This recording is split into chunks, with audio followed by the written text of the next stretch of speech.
اوس د عباده بن الصامت دی روایت ته ګوره پیغمبر صلی الله علیه وسلم من تعار من اللیل څوک چې د شپې راپاسي څوک چې د شپې راپاسي یعنی خوب منځ کې راپاسي خوب منځ کې سړی کله راپاسي کله سړی ویریږي تږی شي یا ډډه بدلی را بدلی سترګې کولاو شي دا ډېره قیمتي دعا ده ګورې او ډېر قیمتي وخت دی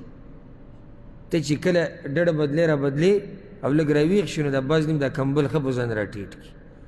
تیز کې یو قیمتي کار ته کولی شي دنیا وما فیها چې را جمع کې نو دومره لویه خبره تا ته نشي میلاوېدی څومره چې دلته تا ته میلاوېږي پیغمبر صلی الله علیه وسلم وایي دا سړی چې د شپې راپاڅېدو کېناستو دعا یې ووایي هغه دعا یې څه ووایي لا اله الا الله وحده لا شريك له له الملك وله الحمد وهو على كل شيء قدير الحمد لله وسبحان الله ولا إله إلا الله والله أكبر ولا حول ولا قوة إلا بالله آسان ذكر لا إله إلا الله وحده لا شريك له له الملك وله الحمد وهو على كل شيء قدير وسبحان الحمد لله وسبحان الله ولا إله إلا الله والله أكبر ولا حول ولا قوة إلا بالله دي ترجمة مرتوك لا إله إلا الله وحده نشتی د عبادت حقدار مگر الله دے وحده یک یوازی لا شریک له دا غسر هیڅ څوک شریک نشتی له الملک خاص د الله د پاره باچایی ده وله الحمد او خاص هغه لره ستاینه ده وهو على كل شيء قدير او هغه په هر څیز باندې قادر دی الحمد لله ټول د کمال صفتونه خاص الله لره دي وسبحان الله او پاک دی الله ولا اله الا الله د الله نه علاوه بل د بندګۍ حقدار نشتی والله اکبر الله د ټولو نه لوی دی ولا حول ولا قوة الا بالله نشته د ګناه نه د بچ کېدو او په نیکۍ باندې قدرت مگر صرف د الله په توفیق سره دا مطلب دی یعنی یا الله زه د هغه وخته پورې ګناه نشم پرېښودی او زه د هغه وخته پورې ستا عبادت نشم کولی تر څو چې تا ماله طاقت نه یې راکړی لا حول ولا قوة الا بالله ترجمه ده که ته ګناه پرېږدي که نه نو ځان ته به اوچت نظر مه ګوره د الله په تا رحم کړی تا له طاقت تر کړی ته د ګناه پرېښودي او که ته یو عبادت کې کمال دا دی چې الله تعالی توفیق در کړی دی نو ځکه ته دا عبادت کې دا دعا دی سړي ووایي ثم قال بیا ووایي رب اغفر لي او بیا دا ووایي چې یا الله ما وبخه او قال یای دیسی وی ګوره پیغمبر صلی الله علیه وسلم دیسی وی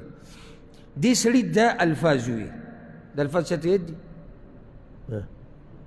وی وایي څه لا اله الا الله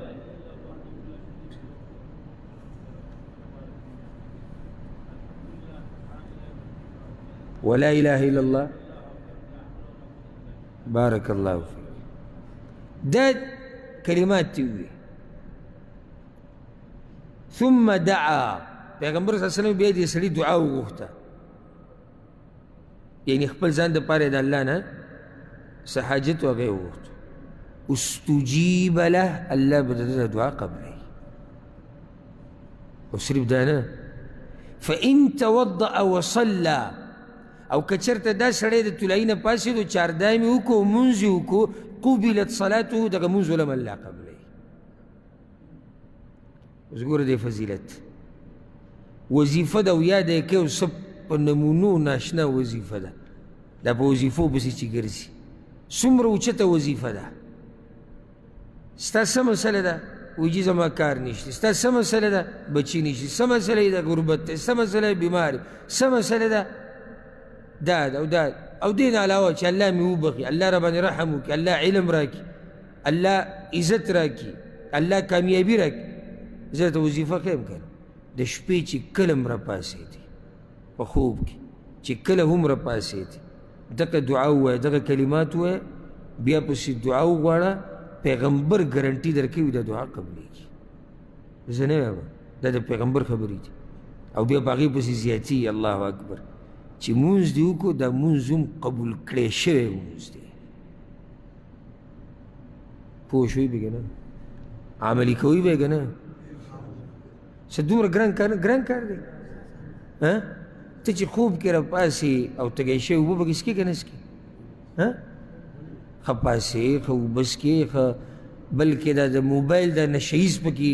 موبایل هم وګوري که چې ته کړنګ شوی او دې وزیر اعلی ته چې ته میسیج راغلی ضروري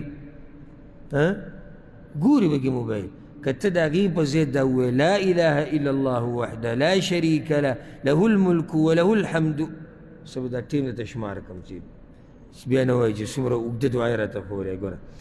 لا اله الا الله وحده لا شريك له له الملك وله الحمد وهو على كل شيء قدير الحمد لله وسبحان الله ولا إله إلا الله والله أكبر ولا حول ولا قوة إلا بالله په دې باندې ولګېدو 14 سکنډه تا دا ختم کړو بیا دی الله په ما باندې رحمتونه د دنیا او د آخرت راووروه یا الله او یا الله ما وبخه او یا الله زما د دنیا او د آخرت مسلې اسانې کړه شپږو سکنډه دا شو ټول 40 سکنډه کې تا داسې دعا وغوښته چې الله یې قبلوي 40 سکنډه کې تا داسې دعا وغوښته چې الله یې قبلوي نو که پاسې دی اودس دې وکړو 2 رکاته دې وکړو یو پاو ساعت هلته دې ولګول 20 منټه دې ولګول نو داسې یو نعمت به ته را پیدا کړي چې د دې سره مقابله وکړي قبوله کړی شوي دعا او قبول کړی شوی مونځ که نه اوچت نعمت نه دی بدبختي زمونږ ده چې موږ ته دا قسمه عبادات دا موږ ته نه دي معلوم دا زمونږ بدبختي ده او بیا زمونږ اکثر مولیانو ته د الله هدایت وکړي هغوی دا موږ ته نه دي بیان کړي او که راته بیان کړي دي نو اکثر هغه اذکار دي چې هغه څه دي کمزوري روایتو کې دي لکه اوس دغه رونه که زما دا بیان ورته چې ته ورسېدو او رسي ورته کله ناکله داسې اوري ځکه اجارتونه چې په ما کوي خو بیان اوري که دا چې وظیفې خلکو ته ښیي په فیسبوکو کې دا ښایسته وظیفه نه ده ښه په صحیح حدیث کې ده امام بخاري روایت راوړی